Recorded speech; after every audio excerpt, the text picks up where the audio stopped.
Brandon Pate is coming out. Hey, Alex, I appreciate you being patient with me and running around. Well, of course. If there's anything I can talk about, it's MMA. I'm happy to be here. There's actually some fights going on in the UFC right now, and my teammate out of Fortis, Alonzo Minefield, just won his fight by first-round knockout. So that's always fun. Alonzo, awesome job. Coach Safe, good work. Some world beaters at that gym, man. The best fighters on the planet. And Jeff Neal being one of those fighters, he fought for Eric a couple times. He's got a fight coming up late July. It's Nico Price. That'll be an excellent contest.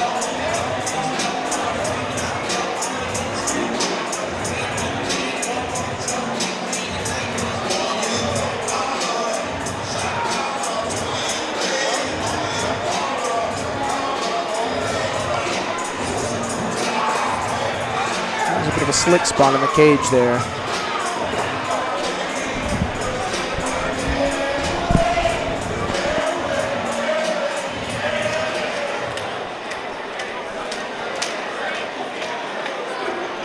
Please welcome to the red corner, Jonathan Davis.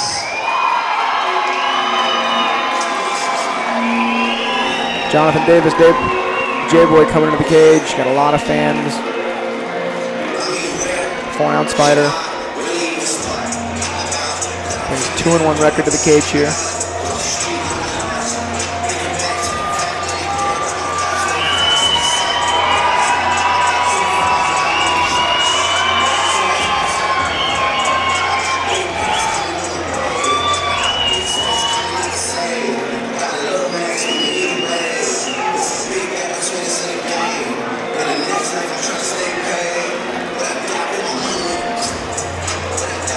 Jonathan Davis has a teammate in Hurricane Ike Villanueva fighting in just a couple fights. Both guys very fun to watch.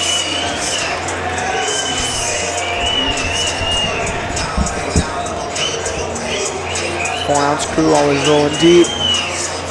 I was there earlier today training with Daniel Pineda, one of their most seasoned fighters and coaches by far. He'll be fighting in the PFL late July. Chance to win $1 million. If there's any man who can get finishes and rack up those points, it's Pineda. Jonathan Davis bringing some poise to the cage. He's ready to fight. A very serious look on his face.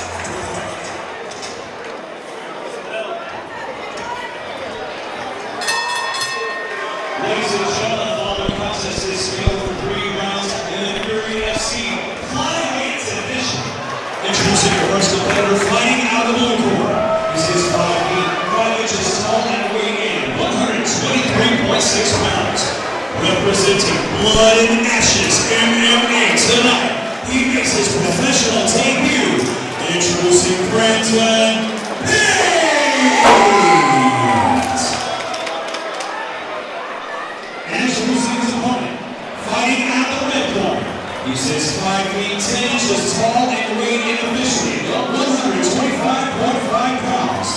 Representing Main Street MMA, this 4-ounce fighter has a professional record of 2 victories, only 1 defeat. This is the gentleman, Jonathan Davis. Jonathan Davis, always a fun guy to watch. This is Pate's first time fighting here for Eric and Garcia Promotions. So with a very extensive, successful amateur career as well, going 5-2. Jonathan Davis also coming off of a spectacular knockout in his last fight. Just a clean left hook, one-shot sleeper. Pate seems pretty compact. He's throwing some heavy shots, but he's not totally balanced while he's throwing them. He's open for counters. He should be a shade more reserved in his entries.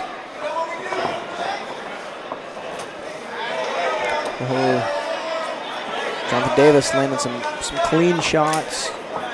Good front kick to keep range. I noticed Pate just kind of dipped his head as he entered there.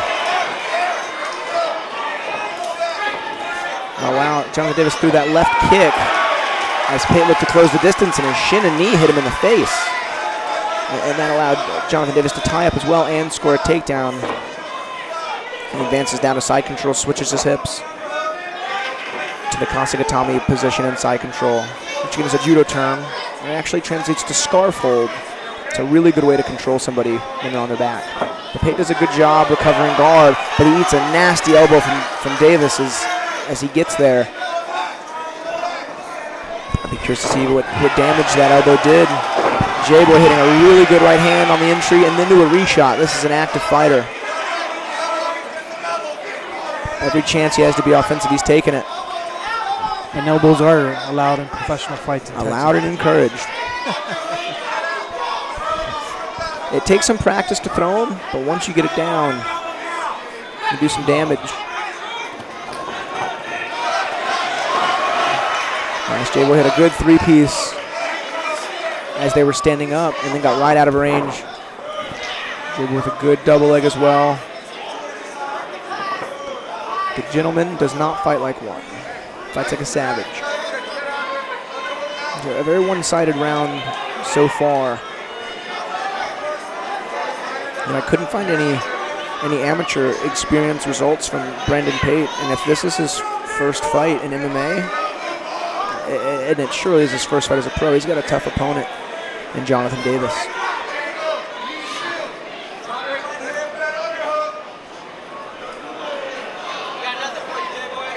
Jonathan Davis's last fight was January 25th of this year, and that's when he got that first round knockout.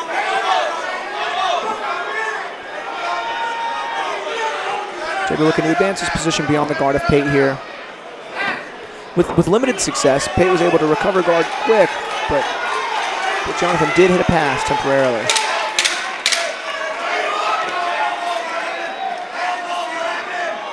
There's a bit of blood coming out of the right cheek of Pate, courtesy of Jonathan Davis's elbow. And yeah, Pate's showing a cut over his right brow.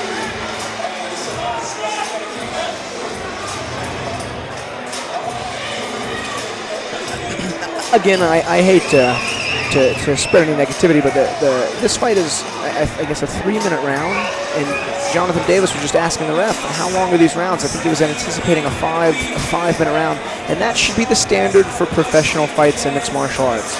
It's nothing special. When you're pro, you fight 5s. If anything, it makes the fight easier for the guys because they have more time to strategize and find their rhythm and implement a game plan. I agree with the 3-minute rounds for amateurs. You know, it's just less time in the danger zone. But these pros, they're getting paid for this. They know what they're getting into. And that experience is important. And it caught me off guard, too.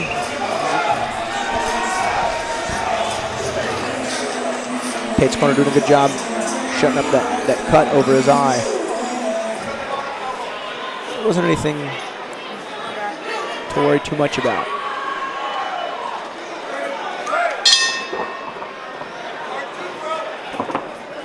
Again, Pate's got a good, tight, linear guard.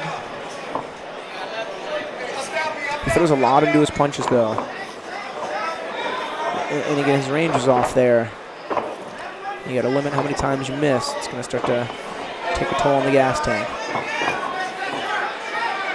There's a decent left hand there from Pate. Missed. J-Boy throwing a hook kick, another rare technique you'll see in mixed martial arts. A commonly thrown move in the martial art of Taekwondo.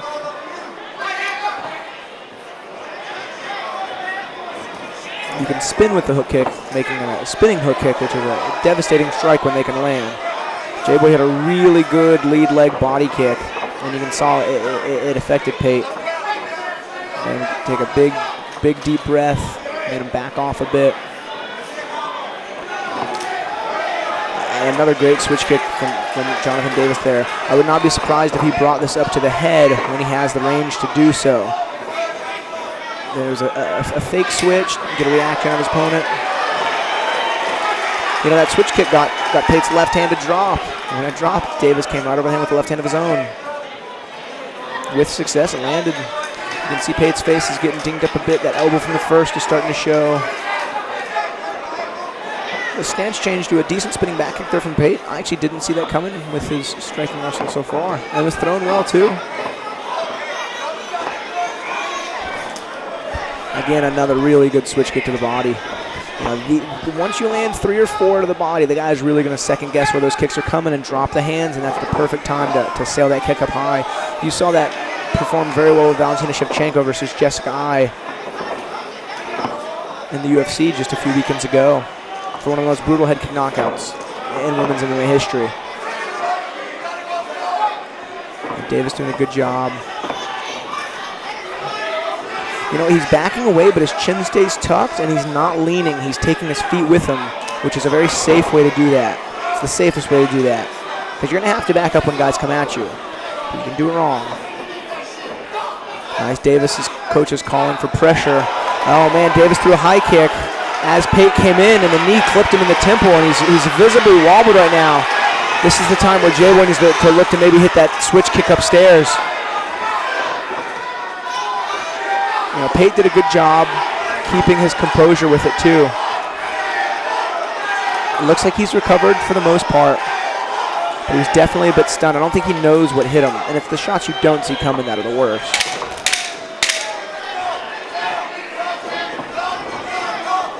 Pate did a good job, coming forward and staying forward, but Jonathan Davis got out of the way, and then cut an angle right at the last minute and didn't stay stationary.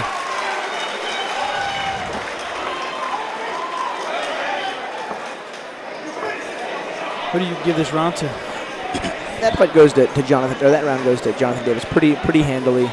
He not only stunned him, but he was pressing forward the whole time, and I don't think he got hit with much in Jonathan Davis.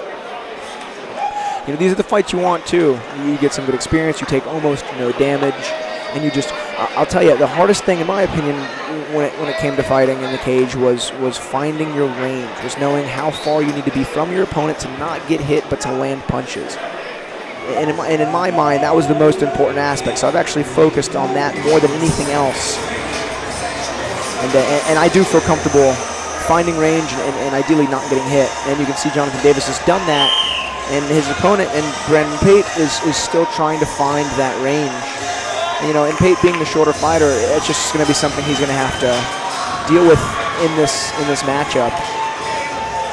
Generally, when you throw 4 punches at a guy and get him moving backwards, and they go straight back, you can shoot a double. But I don't think Pate's looking to grapple much in this fight.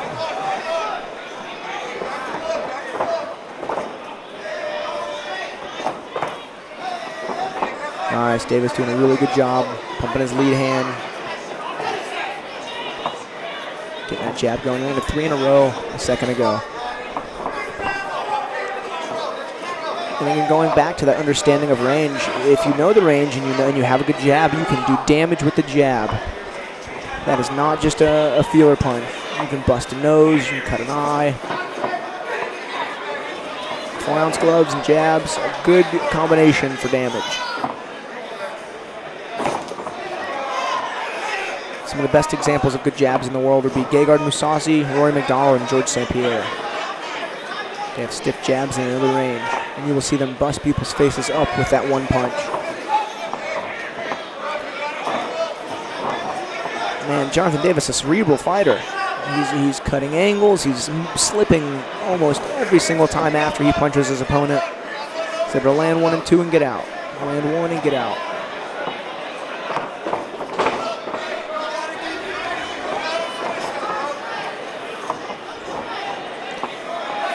It looks like Pate switching his stance is making it hard to read on what he's going to throw when he enters, but if J-Boy can catch a beat on what he's going to throw, Jonathan Davis could plant his feet and throw some counters, and he can catch Pate coming in.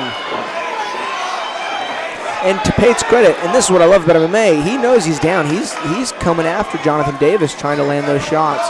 Jonathan Davis, just a beautiful fake shot entry to an uppercut. I believe courtesy of his coach Daniel Pineda. Trained with Pineda earlier today, and he did the same thing to me. Faked a shot, threw an uppercut, and I ducked into it.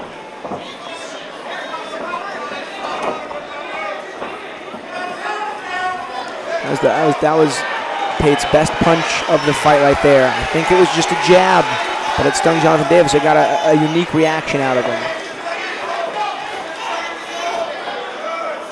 Generally means the punch landed.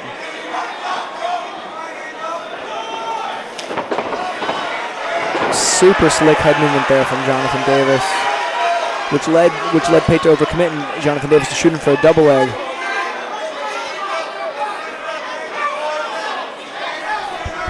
Guys sharing some words.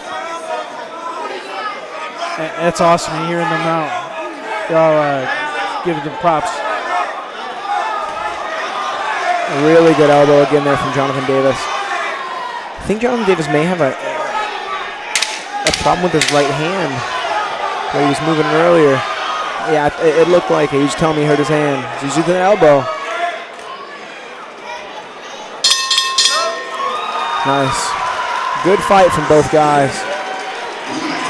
And Jonathan Davis got a bit of a right hand injury. He'll come back from that. It's funny, he threw 2 elbows in that fight from the top guard of Pate, and both of them landed and both of them cut him open. Talking about being efficient and effective with the strikes you throw. He had high volume, but every shot had intention. A lot of those shots did damage. Jonathan Davis, it looks like he took all 3 rounds in that fight. And you know, Pate did a good job. He stayed composed, and he brought the offense when he needed to. Jonathan Davis's hand is just a bit banged up and sprained. Breaks are never fun to deal with. I've only had one in my career, and I did surgery for it. To be fair, it's stronger than it was before, but still, it's no fun. No fun to deal with the broken hand. A lot of times, though, you'll hit your primary thumb knuckle on the side of a skull, and it'll just get pretty irritated and swollen, take a couple weeks, and then go down.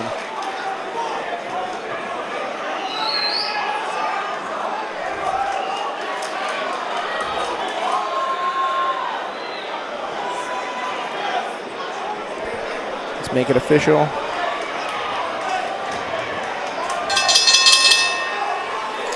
Ladies and gentlemen, after 3 rounds of action, we go to the judges' scorecards for a decision. All 3 judges scored the bout for 27 to declaring your winner by unanimous decision. The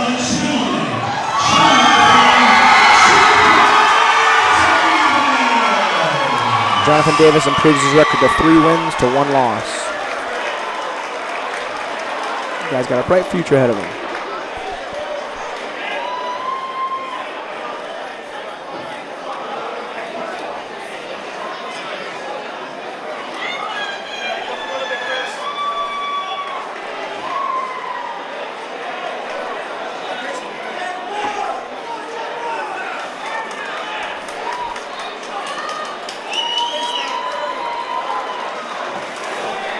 Nice, good win there, good experience.